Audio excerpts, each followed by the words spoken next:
Vijaya voice of Karnataka ಅನ್ನುವಂಥ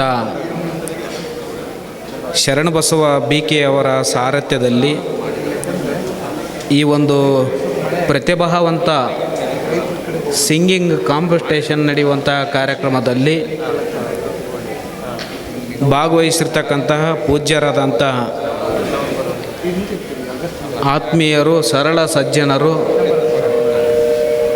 ಶಿರಟ್ಟಿಯ ಫಕೀರೇಶ್ವರ ಸಂಸ್ಥಾನ ಮಠದ ಪೂಜ್ಯ ಜಗದ್ಗುರು ಫಕೀರ ದಿಂಗಲೇಶ್ವರ ಮಹಾಸ್ವಾಮೀಜಿಯವರ ಸನ್ನಿಧಾನಕ್ಕೆ ಭಕ್ತಿಯಿಂದ ಶರಣಾರ್ಥಿಗಳನ್ನು ಸಲ್ಲಿಸಿ, ಇನ್ನೋರ್ವ ಆತ್ಮೀಯ ಪೂಜ್ಯರಾದಂತಹ ಸವಣೂರಿನ ದೊಡ್ಡ ಹುಣಸೆ ಕಲ್ಮಠದ ಪೂಜ್ಯರಾದಂತಹ ಚನ್ನಬಸವ ಸ್ವಾಮೀಜಿಯವರ ಸನ್ನಿಧಾನಕ್ಕೆ ಭಕ್ತಿಯಿಂದ ಶರಣಾರ್ಥಿಗಳನ್ನು ಸಲ್ಲಿಸಿ, ಇನ್ನೋರ್ವ ವೇದಿಕೆ ಮೇಲೆ ಸಮ್ಮುಖವನ್ನು ವಹಿಸಿಕೊಂಡಿರ್ತಕ್ಕಂಥ ಆತ್ಮೀಯ ಪೂಜ್ಯರಾದಂಥ ಅಗಡಿ ಹಕ್ಕಿ ಮಠದ ಪೂಜ್ಯ ಗುರುಲಿಂಗ ಸ್ವಾಮೀಜಿಯವರಲ್ಲಿ ಭಕ್ತಿಯಿಂದ ಶರಣಾರ್ಥಿಗಳನ್ನು ಸಲ್ಲಿಸಿ, ಭಾಗವಹಿಸಿರುವಂಥ ಎಲ್ಲ ಪ್ರತಿಭಾವಂತ ಪ್ರತಿಭೆಗಳೇ, ವೇದಿಕೆಯಲ್ಲಿರುವಂಥ ಮುಖ್ಯ ಅತಿಥಿಗಳೇ, ಬಸವರಾಜ ಅರಬಗೊಂಡವರ ಆದಿಯಾಗಿ ಮತ್ತು ಶರಣಬಸವ ಅವರೆಲ್ಲ ಕೋಆರ್ಡಿನೇಷನ್ ನೀಡುತ್ತಿರ್ತಕ್ಕಂಥ ಅವ್ರದ್ದೆಲ್ಲ ತಂಡದವರಿಗೆ ನಿಮ್ಮೆಲ್ಲರಿಗೂ ಕೂಡ ಶರಣಾರ್ಥಿಗಳು. ಇದು ಮಾತನಾಡುವುದಕ್ಕಿಂತ ವಾಯ್ಸನ್ನು ನಾವೆಲ್ಲರೂ ಕೂಡ ಈ ಸಂದರ್ಭದಲ್ಲಿ ಅದನ್ನು ಏನು ಅಂತಂದರೆ ಪರೀಕ್ಷೆ ಮಾಡುವಂಥದ್ದು, ಮುಂದಿನ ಹಂತಕ್ಕೆ ನಿಮ್ಮನ್ನು ಕೊಂಡೊಯ್ಯುವಂತಹ ವೇದಿಕೆ ಇದು.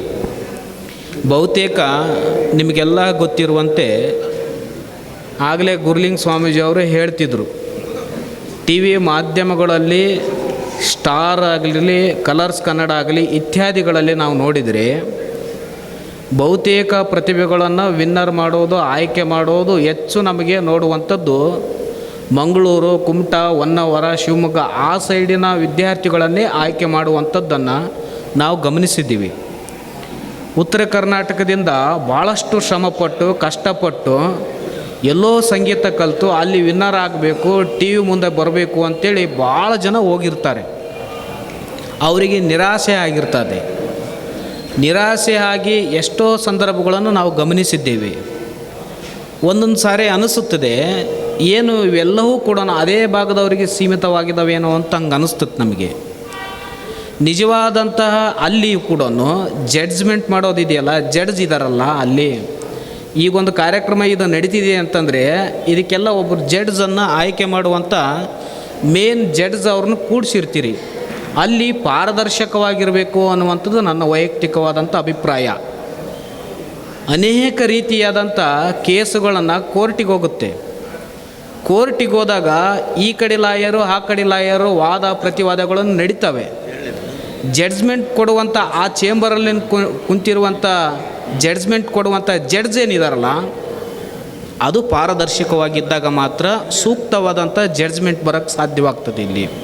ಸೊ ಇದು ಕೂಡ ನ್ಯಾಯಾಲಯದ ತೀರ್ಪನ್ನು ಕೊಡುವಂತೆ, ನ್ಯಾಯಬದ್ಧವಾದಂಥ ತೀರ್ಪನ್ನು ಕೊಡುವಂತೆ ವಾಯ್ಸು ಪ್ರತಿಭೆ ಇರುವಂಥ ತೀರ್ಪಿನಲ್ಲಿಯೂ ಕೂಡ ನ್ಯಾಯಬದ್ಧವಾದಂಥ ವಿವೇಚನಬದ್ಧವಾದಂಥ ತೀರ್ಪನ್ನು ಕೊಟ್ಟರೆ ನಿಜವಾಗಲೂ ಕೂಡ ಪ್ರತಿಭಾವಂತ ವ್ಯಕ್ತಿಗಳಿಗೆ ಪ್ರತಿಭೆ ಸಿಗುವುದರಲ್ಲಿ ಯಾವುದೇ ಮುಲಾಜಿಲ್ಲ ಅನ್ನುವಂಥದ್ದನ್ನು ಈ ಸಂದರ್ಭದಲ್ಲಿ ಹೇಳಕ್ಕೆ ನಾನು ಬಯಸ್ತಾ ಇದ್ದೀನಿ. ಉತ್ತರ ಕರ್ನಾಟಕ ಅವರೆಲ್ಲರಿಗಿಂತ ಅವರು ಟಿ ವಿ ಮುಂದೆ ಅಷ್ಟೇ ಇರ್ತದೆ ಶೋ. ನಿಜವಾದಂಥ ಸಮಾಜದಲ್ಲಿ ಶೋಗಳು, ಕಂಠಗಳು, ಪ್ರತಿಭೆಯನ್ನು ಎಲ್ಲ ಇರುವಂಥ ಇಡೀ ಸಂಗೀತದ ವೈವಿಧ್ಯಮಯನೂ ಹುಟ್ಟಿರುವಂಥ ನಾಡು ನಮ್ಮ ಉತ್ತರ ಕರ್ನಾಟಕ ಅನ್ನುವಂಥದ್ದು ನಾವಿಲ್ಲಿ ಹೇಳಬೇಕಾಗ್ತದೆ. ಎಂತೆಂಥ ಅನೇಕ ವ್ಯಕ್ತಿಗಳಿಗಿದ್ರು.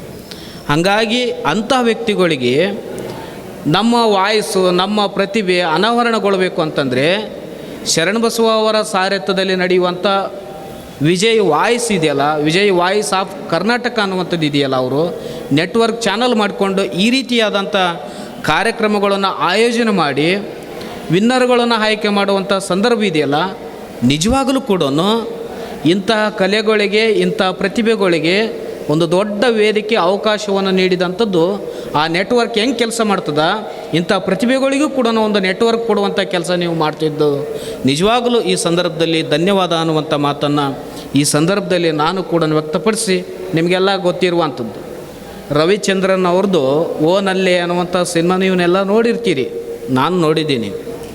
ಅದು ಒಂದು ಹಾಡ ಒಬ್ಬ ಕಲಾವಿದ ಆಡುವಂಥ ಸಾಹಿತ್ಯ ಯಾರು ಬರೆದವರು, ಆಡಿದವರು ಯಾರು ನಿಮ್ಗೆ ಗೊತ್ತೈತಿ. ಸಿನಿಮಾ ಆರಂಭಕ್ಕೂ ಮೊದಲು ಒಂದು ಕಾಡ್ತದೆ ಹಾಡು, ಅಂತ್ಯದಲ್ಲಿಯೂ ಕೂಡ ಒಂದು ಕಾಡ್ತದೆ. ನೀವು ರಿಪೀಟ್ ನೋಡಿದ್ರಿ, ಫಸ್ಟಿಗೆ ಅವನನ್ನು ಕಾಡುತ್ತೆ,